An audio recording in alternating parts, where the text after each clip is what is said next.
Capítulo 4. Elena tardó apenas unos minutos en explorar hasta el último rincón de su habitación y el baño privado. Le habían proporcionado los objetos más básicos: jabón, toallas, un cepillo de dientes y un vaso metálico para el agua. Apretó el vaso para ver si se doblaba, y lo logró. Si lo partía, tendría un borde afilado con el cual podría abrirse las venas. Tras varios minutos intentándolo, lo único que consiguió fue hacerse rozaduras en los pulgares, y que le dolieran ambas muñecas. Luego probó a arrancar el espejo, pero estaba tan bien anclado a la pared que ni siquiera consiguió meter los dedos por debajo. Tampoco se rompió cuando lo golpeó con el vaso. Retrocedió, lanzó una mirada furibunda al vaso y torció el gesto a ver su reflejo. Casi no reconocía a la persona que le devolvía la mirada con el ceño fruncido. Su piel cetrina no había visto la luz del sol en más de un año. Su cabello largo y moreno estaba enredado hasta convertirse en una mata indomable. Tenía los rasgos hundidos y parecería una necrómata si no fuera por la rabia que ardía en sus ojos marrones. Volvió al dormitorio, y sintió decepción al darse cuenta de que no había cordeles en las cortinas con los que ahorcarse. Comprobó también por detrás y por si había pasado alguno por alto. «Sigue viva, Elena», le suplicó una voz en su mente. Se detuvo, trazando con los dedos el bordado de la cortina, tratando de sofocar aquella voz. Luke. Oh, Luke. ¿Cómo iba a atormentarla negándose a aceptar una decisión tan pragmática? Si hubiera estado allí, le habría dicho que su plan era terrible. Siempre detestó ese tipo de ideas, que la gente se sacrificara por él y su familia. Siempre se sentía responsable, convencido de que, si hubiera sido mejor, los habría salvado a todos. Ahora podía oírlo insistiendo, terco, que no iba a morir, que podía idear un plan mejor si tan solo dejaba de obsesionarse con este. Elena negó con la cabeza. Lo siento, Luke, esto es lo mejor que puedo hacer. Se acercó a la puerta que desembocaba en el pasillo. Las órdenes de permanecer fuera de la vista significaban que podía salir de la habitación. Al pensarlo, un temblor le recorrió el cuerpo y se le aceleró el corazón. Agarró el pomo, que giró con facilidad. La pesada puerta se abrió sin resistencia, dejando al descubierto un largo pasillo que se adentraba en la oscuridad. Pero, en vez de emocionarse por aquella libertad, el corazón de Elena se detuvo. Las lámparas de las paredes estaban apagadas.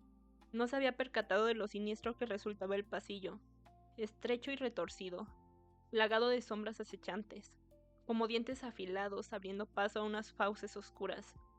En la central se había acostumbrado a tener luz constantemente. Permaneció inmóvil. Era un sentimiento irracional, porque ahora estaba en una casa y había visto demasiadas cosas horribles en su vida como para tener miedo de sombras y pasillos oscuros, pero no logró mover las piernas. El pomo traqueteó entre sus dedos. La penumbra era como un esófago palpitante. Las sombras alargadas se mecían con el viento y amenazaban con tragarla. Si daba un paso más, caería otra vez en aquella oscuridad fría, terrible e interminable. Nunca la encontrarían.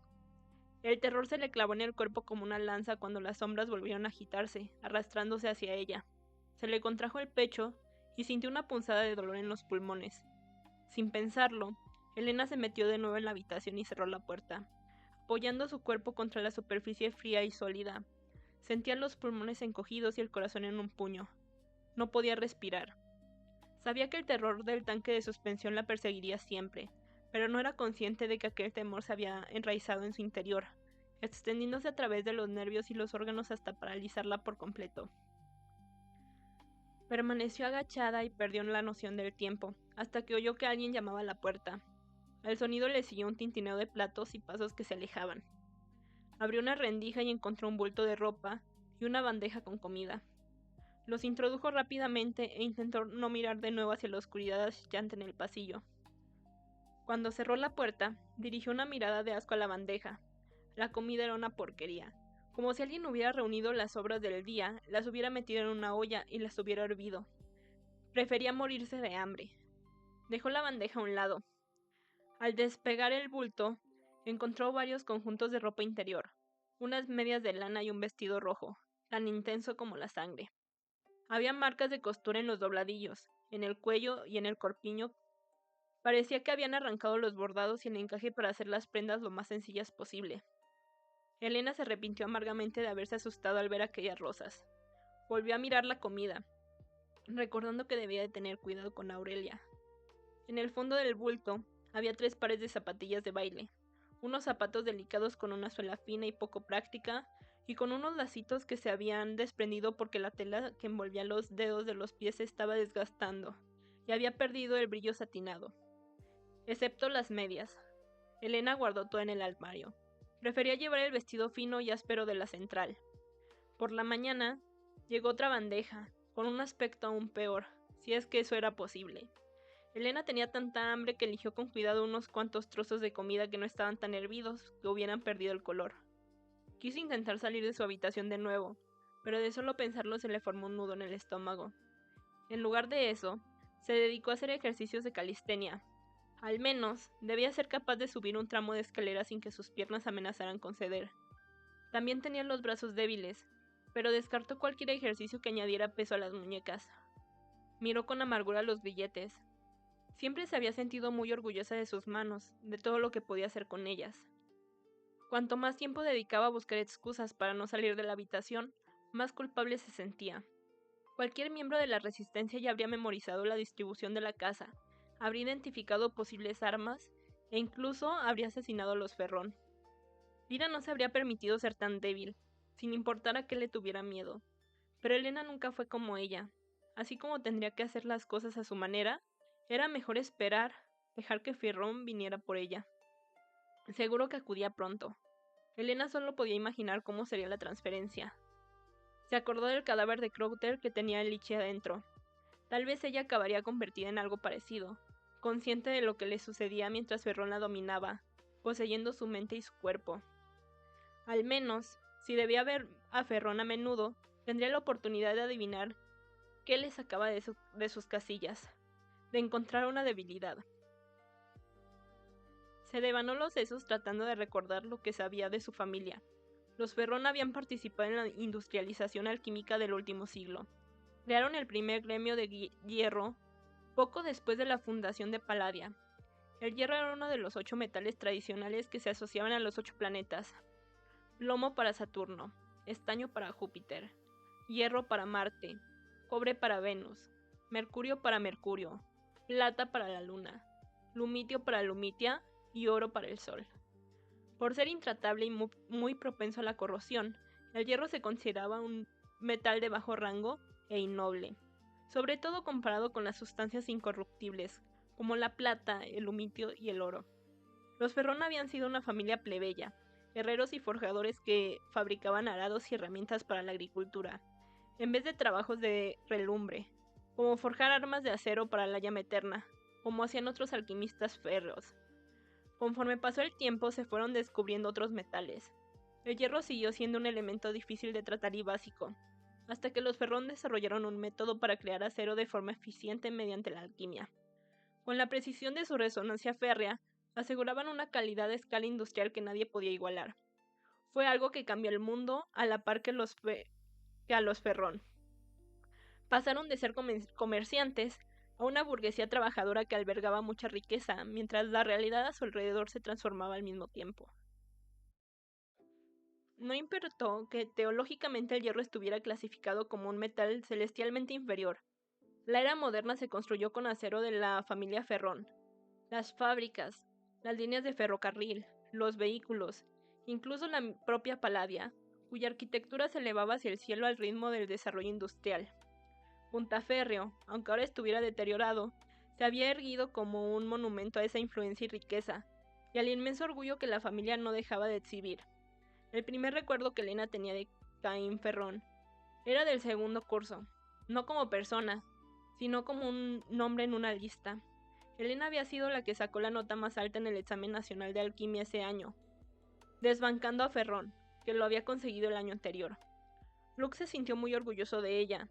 Siempre que tenía ocasión, repetía que el primer año no contaba, porque era la primera vez que Elena estudiaba alquimia y además lo había hecho en un idioma que no era el suyo. Elena estuvo a punto de desmayarse del alivio. La beca de la academia dependía de su rendimiento académico, y aquel examen era una parte crucial de su evaluación. Su padre lo había dejado todo en letras para traerla a Palladia, y habían quedado arruinados si ella hubiera perdido la beca. Las 6 veces que Elena se presentó al examen nacional, el primer puesto osciló entre ambos como un péndulo. Elena Marino, Caín Ferrón. Una rivalidad, aunque fuese indirecta, que jamás se reconoció en voz alta. Él pertenecía al gremio, y los alumnos del gremio no le dirigían la palabra a la mascota de los Holdfast. No comprendía cómo se había convertido en sumo inquisidor. Había cursado una carrera académica, igual que ella. No era un alquimista especializado en combate como Lila, ni había hecho la doble vía como Luke. ¿Por qué un heredero del gremio se dedicaba a cazar y asesinar a todos los miembros que quedaban vivos de la resistencia? Cuanto más tiempo pensaba en ello, más le hervía la sangre al saber, aunque fuera de oídas, que existía alguien tan cruel. De algún modo, era casi tan poético que fuese Helena la que había acabado cautiva en Puntaférreo. Ya había vencido a Ferrón en el pasado. Si tenía cuidado y era lista, lo haría de nuevo. Cuando Ferrón no apareció al segundo día, Helena se obligó a salir al pasillo. Ignoró el temblor que le sacudía los órganos y la opresión que le cerraba la garganta.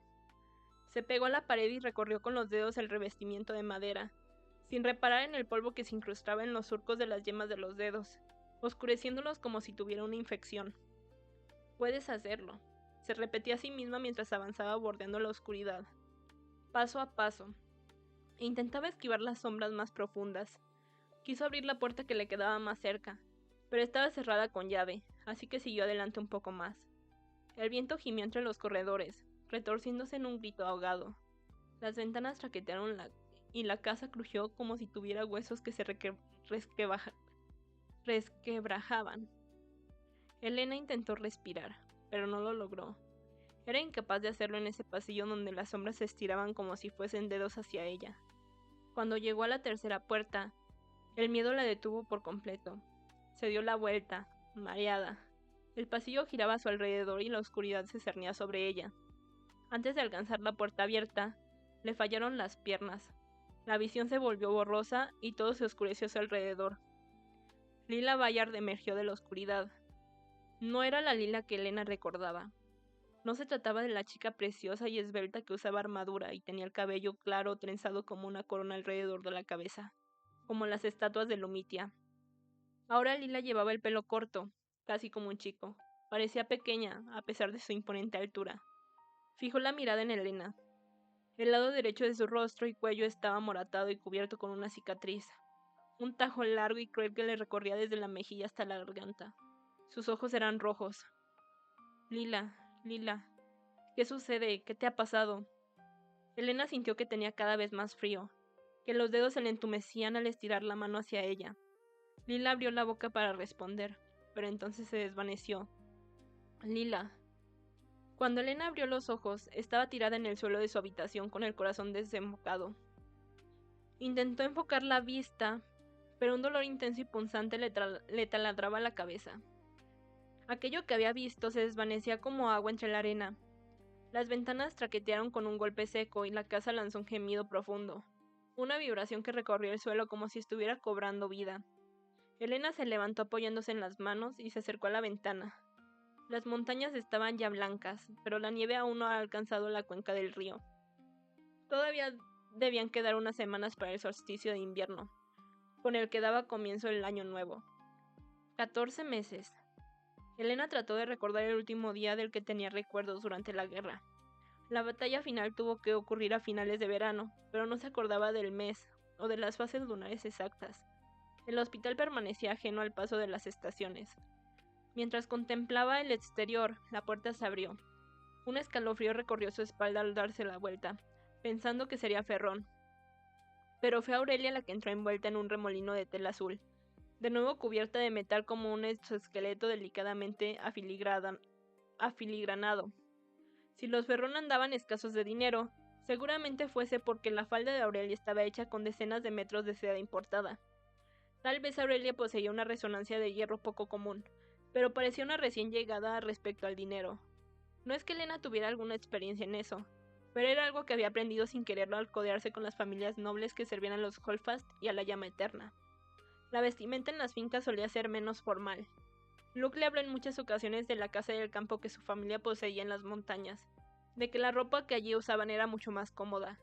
Cada año, tras los desfiles del solsticio de verano que celebraban el cumpleaños del Principado, siempre la invitaba a ir, para escapar del calor de la ciudad, y de las epidemias fluviales que brotaban en las épocas de calor. Ella siempre prefirió quedarse con su padre.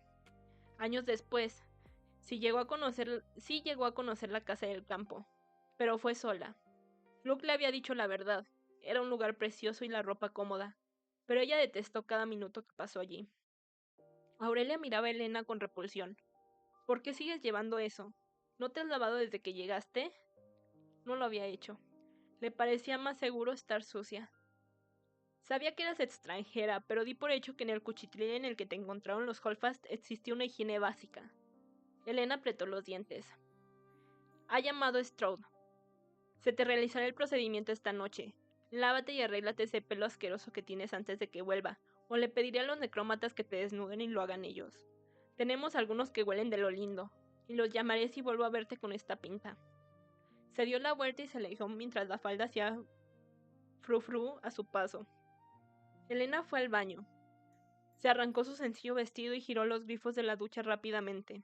Las tuberías se escupieron varias veces antes de que el agua fluyera entre chirridos y siseos. Se frotó de la cabeza los pies con un paño tan deprisa como le fue posible, e intentó desenredarse el pelo con los dedos. No había peines por ninguna parte. ¿Se habría imaginado Ferrón que lo usaría para rajarse la garganta? No era mala idea, la verdad. Cuando estuvo lo bastante aseada, se puso la ropa interior limpia y áspera que le habían dejado, y se obligó a ponerse también el vestido, con cuidado de no mirar el color rojo. Luego se sentó en la cama y siguió peleándose con los nudos del cabello. Le dolían las manos y las muñecas, pero no estaba dispuesta a poner a prueba la amenaza de Aurelia. Los paladinos siempre habían considerado que Elena tenía el pelo muy alborotado. El cabello norteño solía ser fino e increíblemente liso, y los rizos solo se toleraban si se moldeaban con una barra de hierro candente, que dejaba los mechones con la forma de un sacacorchos. Cuando Elena se convirtió en sanadora, aprendió a llevarlos dispuestos en dos trenzas apretadas, enroscadas en la nuca, y aunque ahora intentó trenzárselo no podía hacer ese movimiento con las muñecas. La puerta se abrió de par en par con un sonoro golpe, y Aurelia apareció bajo el marco. La recorrió de arriba abajo con los ojos azul intenso, cargados de desdén. Elena se irguió, tensa, preparándose para el veredicto. Aurelia soltó un bufido y frunció los labios. Vamos. Elena la siguió en silencio, fijándose en las enrevesadas filigranas de metal que adornaban su ropa, en vez de prestar atención a las sombras que la envolvían. A su escolta no pareció agradarle el silencio. Caín dice que lo único valioso que tienes es el cerebro. Miró a Elena por encima del hombro, como si esperara que ese comentario la afectara de algún modo. Supongo que eso significa que puedo hacer lo que quiera con el resto de ti. Mientras hablaba, transmutó los dedos en los que llevaba anillos de hierro. A pesar del poder de su resonancia férrea, los movimientos de Aurelia no eran más que para alardear. Las armas que transmutaba le partirían las falanges si trataba de usarlas de verdad. Elena dudaba que hubiera recibido algún tipo de entrenamiento formal. Por lo general, los gremios solo enviaban a sus hijos a la academia. Las hijas estaban destinadas al matrimonio. Tal vez las enseñaban algún truco alquímico, pero casi nunca se licenciaban. Aún así, Elena fingió encogerse y apartó la mirada con cautela, intentando que sus pensamientos críticos no la delataran. Aurelia hinchó el pecho, apretado bajo el corsé, y volvió a transformar sus dedos. Seguro que ahora te arrepentiste de haberte unido a los Holdfast. Los gremios siempre estuvieron destinados a ganar. Intentasteis detenernos y mira dónde os ha llevado eso. Volvió la cabeza y siguió caminando. El vestíbulo estaba desierto. Aurelia subió los escalones con rapidez y apretó el paso por el pasillo del segundo piso, hasta detenerse en la primera puerta que había a mano izquierda. Tocó un panel de la puerta por encima del plomo. Se oyó un chasquido y se abrió la cerradura. Es aquí, entra y espera. Le ordenó a Aurelia que miraba a todas partes. Fue entonces cuando Elena se percató demasiado tarde de que estaba cayendo en una trampa. Caín vendrá enseguida. No salgas hasta que llegue, añadió Aurelia, y sin decir más echó a correr por el pasillo, dejando a Elena con la certeza creciente de que no debería estar en esa habitación. Miró a su alrededor. ¿Debería volver? ¿O había alguna posibilidad de que esto la metiera en un lío tan serio como para que Ferrón la matara? Antes de que pudiera replanteárselo, el pasillo empezó a estirarse y a dilatarse hasta que todas las superficies estuvieron fuera de su alcance. El pomo se encogía mientras las sombras acechaban a su alrededor. Se abalanzó hacia la puerta, consiguió hacer girar el pomo y se precipitó al interior de la habitación. Era más pequeña que el pasillo, Se apoyó contra la puerta y palpó la veta de madera con la mano abierta, fijándose en todo cuanto la rodeaba en aquel espacio reducido.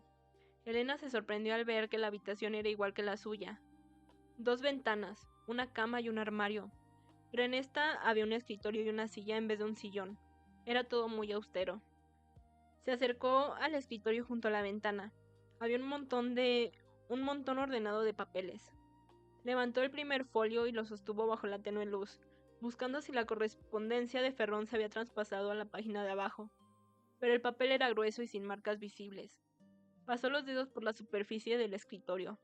Tenía unas filigranas de plata horizontales y unas hojas y unas parras talladas que estaban alineadas de una manera perfecta. No había duda, era obra de un alquimista de plata con talento. El escritorio estaba muy bien conservado, al contrario que las telarañas que cubrían las filigranas de hierro de toda la casa. Se dio la vuelta, en tensión, atrapada en una habitación en la que, casi con certeza, no debía estar. Dudó si volver o no a la suya, porque sabía que si Aurelia la descubría le haría algo desagradable. Pero ¿y si era Ferrón quien la encontraba? ¿Colarse en una habitación cerrada le serviría para ganarse algún castigo letal?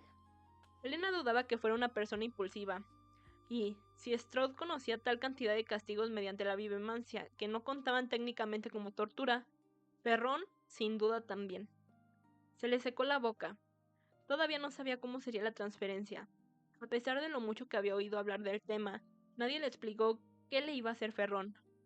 Elena solo podía suponerlo, basándose en lo que le habían dicho Ciceo. Aunque no tenía mucho sentido, porque Elena fue la que había curado al general Bayard cuando lo hirieron. Había puesto a prueba su conocimiento y habilidad para salvarlo, regenerando poco a poco el tejido cerebral afectado. Cuando sobrevivió, todos lo consideraron un milagro. Decían que las manos de Elena estaban bendecidas por el sol. Este hallazgo se desvaneció en cuanto el general Bayard despertó. Se había convertido en un niño, un general poderoso con las emociones de un crío de 3 años. El que había sido un militar brillante no era capaz de abrir una puerta sin ayuda. Elena había salvado su cuerpo, pero aprendió de su error que la mente era otro asunto.